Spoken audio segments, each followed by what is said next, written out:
అక్క. నువ్వా? ఏమిటి ఈ సర్ప్రైజ్? ఏం లేదక్క, ఇక నుంచి నేను ఇక్కడే ఉంటాను. ఉండు ఉండు. సరే, ఇంత సడన్ గా సిటీ మీద నీకెందుకు గాలి మళ్ళింది? కాదక్క, నాకింకా చదువుకోవాలనుంది. అమ్మేమో పెళ్ళి అని చంపుతుంది. ఇక్కడికొస్తే నా చదువు సాగుతుంది, అలాగే అమ్మ నుంచి ఉపశమనం కలుగుతుందని. అలాగా? అయితే నువ్విక్కడే ఉండు, నీకిష్టమైనంత వరకు చదువుకో. అయినా నువ్వు చదువుకుంటా ఉంటే నేనెందుకు కాదంటానే? నీకిష్టం వచ్చిన రోజులు ఇక్కడే ఉండి బాగా చదువుకో, సరేనా? నువ్వు వెళ్ళి రెస్ట్ తీసుకో. ఎలాగైతేనే నాకు ఫ్రెండ్ దొరికింది, అలాగే ఇంకో కస్టమర్ కూడా. ఫ్రెండ్ అయితే ఓకే, కస్టమర్ అయితేనే కష్టం. ఎందుకంటే దానికి నాలాగే నా ఫ్యామిలీ లాగే నీ బ్యూటీ పార్లర్లో ఫ్రీయే కదా. వెళ్ళు.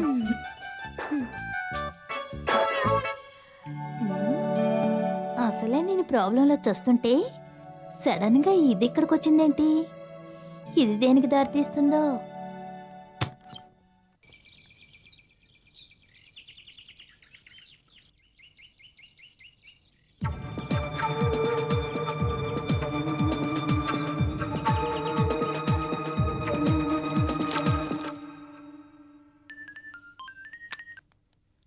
Hello.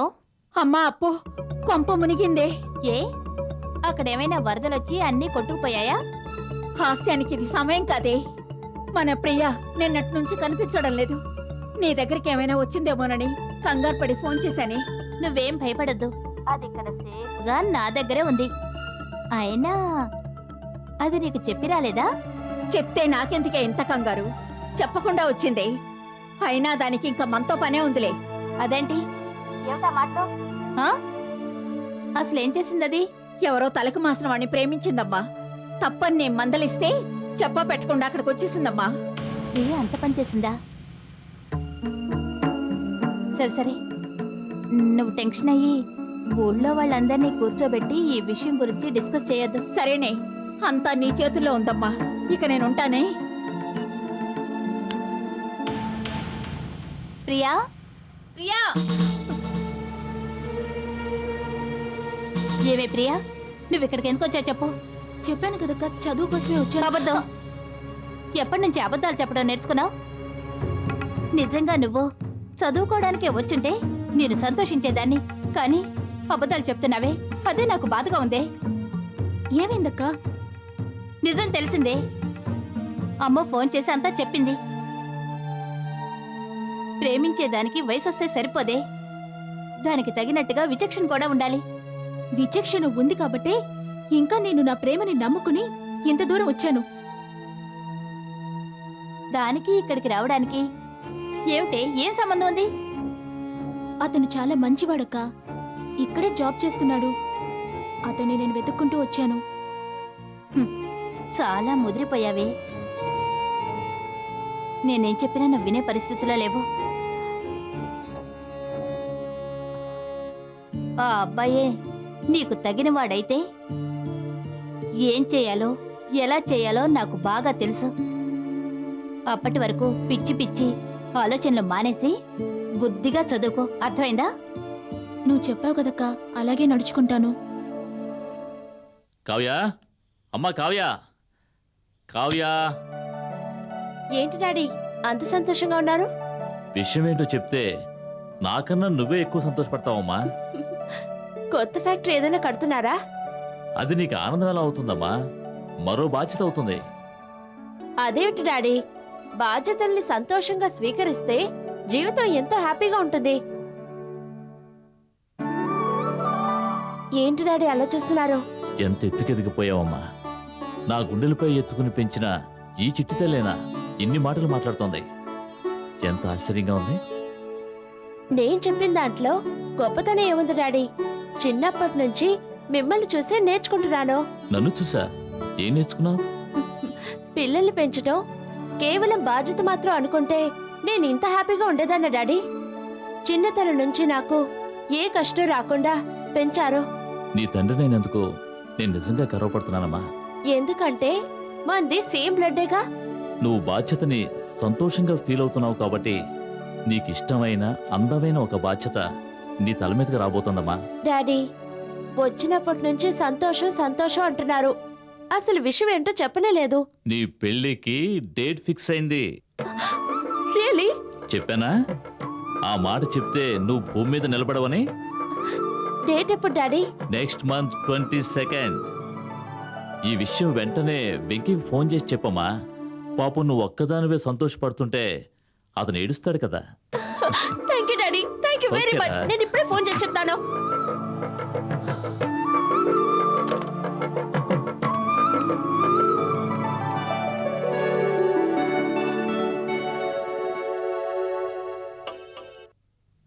Hello Venky. Hello Kavya, ఏంటి సడన్ గా ఫోన్ చేసావు? సడన్ గా మీకు ఒక షాక్ న్యూస్ చెప్తామని. ఏ కొంపదీసి ఎవరైనా నీకు లవ్ లెటర్ ఇచ్చాడా ఏంటి? అలాంటిదేమీ లేదు. నీ పక్కన మీ ఫ్రెండ్ ఎవరైనా ఉంటే గట్టిగా పట్టుకో. ఏ నేను చెప్పే షాక్ న్యూస్ విన్నావంటే కళ్ళు తిరిగి పడిపోతావు. మనదంత వీక్ బాడీ కాదులేమ్మా, నువ్వు ధైర్యంగా చెప్పు. Next month 22 22? మా డాడీ మన మ్యారేజ్ డేట్ ఫిక్స్ చేశారు. అబ్బా 22నా? ఏ మీకు మూడ్ లేదా? 133 ఉంది. ఏంటి, టెంపరేచర్ అమ్మా. హాస్పిటల్కి వెళ్ళలేకపోయావా? మనకి పెళ్ళైతే ఆటోమేటిక్ గా అదే తగ్గిపోతుంది అనుకో. ఛీ, మీకు అసలు సిగ్గులేదు. నేను ఇక్కడ ఫోన్ పెట్టేస్తున్నాను. హలో కావ్య, కావ్య.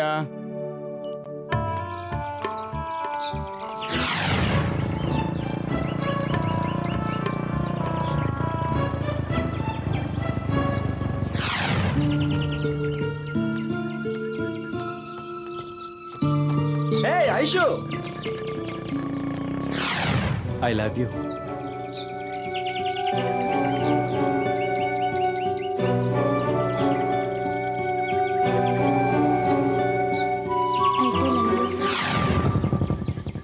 ఏంటి పిలుస్తుంటే వెళ్ళిపోతున్నావు? కాలేజీలో ఏదైనా ప్రాబ్లమా? లేక మీ మమ్మీ ఏదైనా తిట్టారా? మరెందుకు డల్గా ఉన్నావు? ఈరోజు మా రిజల్ట్స్ వచ్చాయి. దానికి బాధపడతావు ఎందుకు? నువ్వెప్పుడు ఫస్ట్ ర్యాంక్ కదా. కానీ ఈసారి ఫెయిల్ అయ్యాను. నువ్వు ఫెయిల్ అయ్యావా? అవును, first time in my life I failed. ఏం నువ్వు అనేది? నిన్ను చూడనంత వరకు నేను పాస్ అయ్యాను. నిన్ను చూసినప్పటి నుంచి నా ధ్యాస చదువు మీద లేదు. మా మమ్మీ చెప్పింది కరెక్టే. ఏంటది? ఎదిగే వయసులో తప్పటడుగులు ఎంత ప్రమాదమో నేను మాటల్లో చెప్పాను. నువ్వు ప్రాక్టికల్గా ప్రూవ్ చేశావు అంది. లవ్ చేయడమే తప్పటడుగా? ఇప్పుడు లవ్ చేయడమే తప్పుడడుగు కావచ్చు. కరెక్ట్గా ఆలోచించు రాజు. నన్ను లవ్ చేయకముందు నువ్వు కాలేజ్కి ఎప్పుడైనా లీవ్ పెట్టేవాడువా? లేదు. మరి ఇప్పుడెందుకు లీవ్ పెడుతున్నావు? ఐషు, కొన్ని కావాలనుకున్నప్పుడు కొన్ని వదులుకోవాలి. మనం దేన్నైనా వదులుకోవచ్చు, కానీ నేను నా చదువుని వదులుకోలేను. నేను ఎడ్యుకేషన్ కెరియర్ 1 year కోల్పోయాను. ఇలా కెరియర్ కోల్పోయి ప్రేమలో గెలవడం కరెక్టా? ప్రేమ వల్లనే ఇవి కోల్పోయామా? అన్ఎక్స్పెక్టెడ్గా జరుగుండొచ్చుగా. ఇలా లవ్ వల్లనే ఇవన్నీ కోల్పోయామనుకుంటే అసలు ఎవరూ లవ్ చేయరు. అందరి విషయంలో అలా జరగకపోవచ్చు. మన విషయంలో జరిగిందిగా. మమ్మీ చూస్తుందనో డాడీ చూస్తారనో ప్రేమించుకుంటూ భయపడే కన్నా గర్వంగా పెద్దల ముందు నిలబడదాం. అలా నిలబడాలి అంటే ముందు మనం మన కెరియర్లో సక్సెస్ అవుదాం. అలా సక్సెస్ అవ్వాలంటే కొంతకాలం మనం దూరం అవ్వాలంటావు, అంతేగా? కాదు రాజు, మన మధ్య ప్రేమ దూరం అవ్వాలి. స్నేహంతో మొదలై ప్రేమగా మారింది. ఆ ప్రేమ దూరమైనంత మాత్రాన స్నేహం దూరం కాదుగా. మనం సక్సెస్ అయ్యేంత వరకు బాధైనా భరిద్దాం. ప్రేమ కోసం ప్రేమగానే దూరం అవుతాం. నువ్వు చెప్పేది నిజమో కాదో నాకు తెలీదు. విడిపోయేది మళ్ళీ కలవడానికి అయినప్పుడు విడిపోయామన్న బాధే లేదుగా.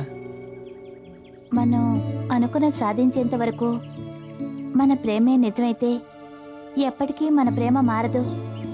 ఓకే ఐశ్వర్య. ప్రేమ సంతోషాన్ని ఇవ్వాలి.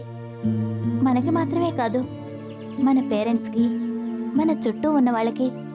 అప్పుడే ప్రేమకి గౌరవం, మనకి గౌరవం. First let us achieve our goal. Wish you all the best.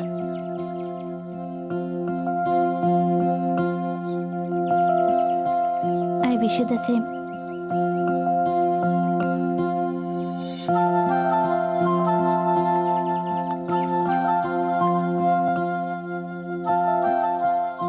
My love is not easy. I will wait for you.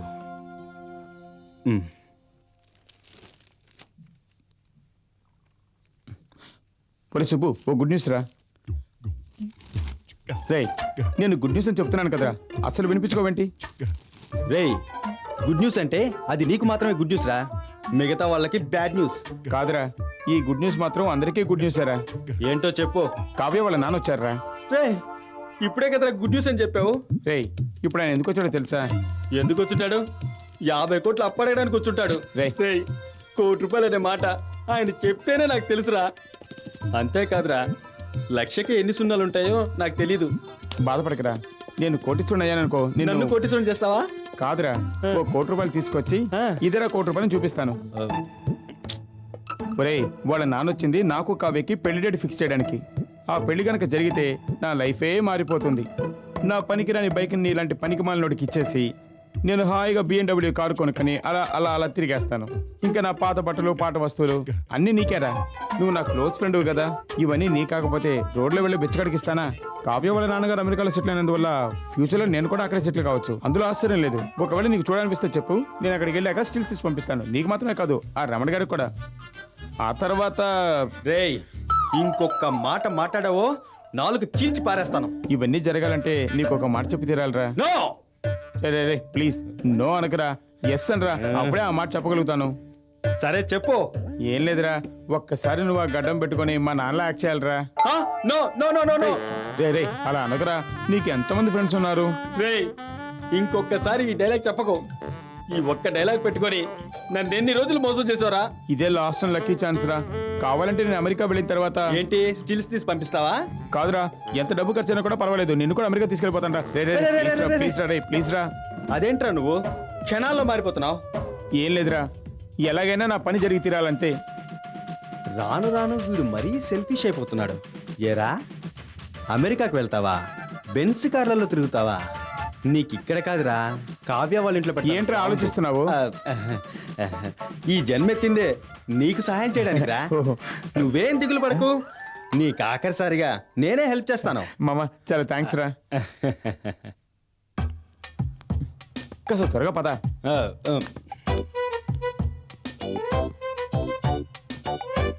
ఏంట్రా వెంకీ, నీకు కావ్యకి పెళ్లి ఫిక్స్ అయిందన్నావు, కానీ ఎవరూ లేరు. నిజంగా నీకు కావ్యకి పెళ్ళా, లేక మన బండారం బయటపడి మన ఇద్దరికి పెళ్ళా? ఎలా బయటపడుతుందిరా? నీ యాక్టింగ్ ఆస్కర్ రేంజ్ లో ఉంటుంది కదరా. Thanks thanks. రండి బాగారా, మీకోసం ఎదురు చూస్తున్నాం.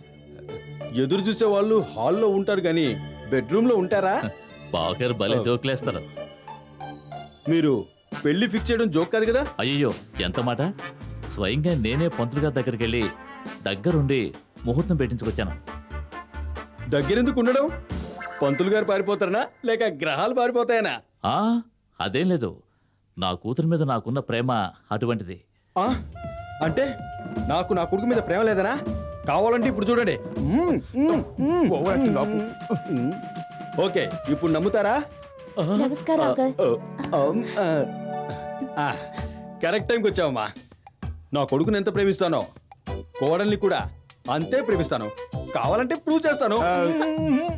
డాడీ నెంబర్ 1, ముందు నీ ప్రేమ సంగతి పక్కన పెట్టి నా పెళ్లి సంగతి మాట్లాడు. ఎస్ ఎస్, నా కొడుకు ఫీల్ అవుతున్నాడు కాబట్టి వదిలేస్తున్నాను. ఇప్పుడు మనం ముందుగా పెళ్లి కంటే ముందు శోభనం గురించి మాట్లాడుకుందాం. అదే అదే అదే కట్నం గురించి మాట్లాడుకుందాం. మాట్లాడుకోవడానికి ఏముంది? నాకున్నది ఒక్కగానొక్క కూతురు. అయితే కట్నం ఎవరా? నాకున్నది ఒక్కగానొక్క కొడుకు. నా ఆస్తి మొత్తం నా కూతురు పేరు మీదే ఉంది. ఏమనుకోద్దు అంకుల్, మా ఫాదర్ ప్రతిదీ బిజినెస్ మైండ్ తోనే ఆలోచిస్తాడు. కానీ నాకు అసలు కట్నం తీసుకోవడం ఇష్టం లేదు. That's really great. అమ్మా, నీ సెలక్షన్ సూపర్. డాడీ, ఆ విషయం నాకు తెలుసు. ముందు పెళ్లి ఏర్పాట్ల గురించి మాట్లాడండి. ఇండియాలో లేడీస్ స్లోగా ఉంటారనుకున్నాను. నా కోడలు ఎంత ఫాస్టో నాకు చాలా గర్వంగా ఉంది. పెళ్ళైన తర్వాత నిన్ను లండన్ తీసుకెళ్ళిపోతాను. మరి మీ అబ్బాయి మీరేం కంగారు పడకండి. ఫస్ట్ నైట్ అయ్యాకే తీసుకెళ్తాను. డాడీ నాకు లండన్ రావడం ఇష్టం లేదు. I love Kavya, I love India. కరెక్ట్గా చెప్పావు బాబు. ఏంట్రా అప్పుడే పార్టీ మార్చేసావు? అవసరమైతే జెండానే మార్చేస్తాను. కుదరదు. నాకు అస్సలు కుదరదు. డాడీకి ఎదురు చెప్తావా? ఎదురొచ్చి చెప్పినా వెనకొచ్చి చెప్పినా నా నిర్ణయం మాత్రం అస్సలు మారదు. వెంకీ, నువ్వు నన్ను అవమానిస్తున్నావు. కాదు, కాబోయే మావగారి ముందు నువ్వే నన్ను అవమానిస్తున్నావు. నేను అవమానిస్తున్నానా? ఇప్పుడు ఇంకా అవమానిస్తున్నావు. మర్యాదగా చొక్కా వదులు. ఏంట్రా నాకే మర్యాద నేర్పుతున్నావా? నేను మర్యాద తప్పక ముందే మర్యాదగా చొక్కా వదులు. వదలకపోతే ఏం చేస్తావు? నేను పట్టుకుంటాను. ఏంటి కాళ్ళ? కాదు, కాలర్. ఏయ్, వదలు. నువ్వు నువ్వు వదలు. నువ్వు వదులు. నువ్వు వదలు. వదులు. ఏయ్, వదలు. ఏయ్, నువ్వు వదలమంటున్నారా? వదలమంటున్నా. వదలు. వదులు. వదలరా. కావాలేదా? వదులు. వదలమంటుంటే. వదలు. వదలరా. ఎందుకు వదలవా? వదలు. వదులు. ఏయ్, వదులుతావా లేదా? ఆ? ఏయ్, లండన్ తండ్రిని రా, వదులు. డాడీ గడ్డ ఊడిపోయింది. ఎవరిది? నీదా? నాది కాదు, నీది. డాడీ రేయ్, అది పెట్టుడు గడ్డ కదరా. పెట్టిన తర్వాత ఊడిపోకేం చేస్తుంది?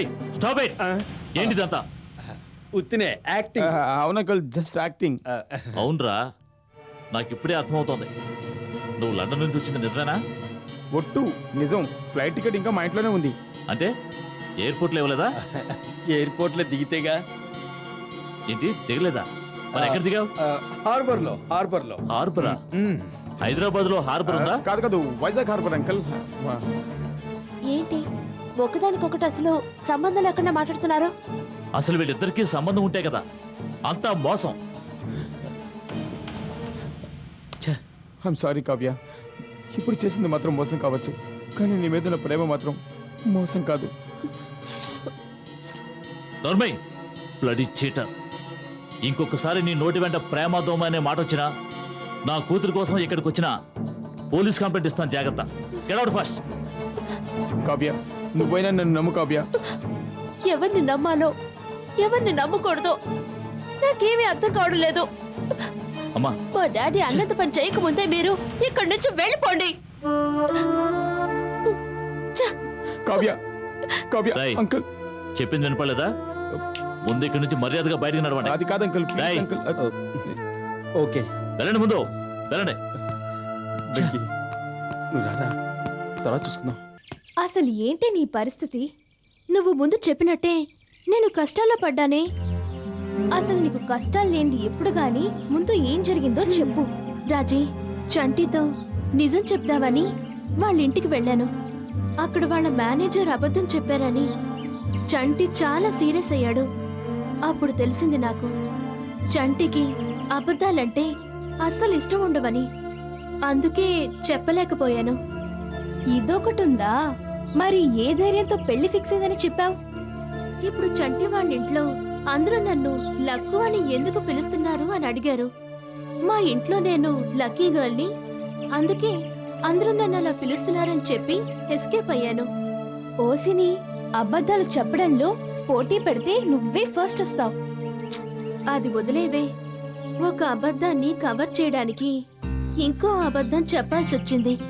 నా భయం ఒకటే, పెళ్లికి వాళ్ళ మావయ్య వచ్చి నేను రాజీని కాను లక్కు అని చెప్పేస్తే. ఇది ఆలోచించాల్సిన విషయమే, కానీ తొందరపడకుండా బాగా ఆలోచించి తప్పించుకోవాలి. నిన్ను నమ్ముకునే ఉన్నాను. హ్యాండ్ ఇవ్వకే. Don't worry,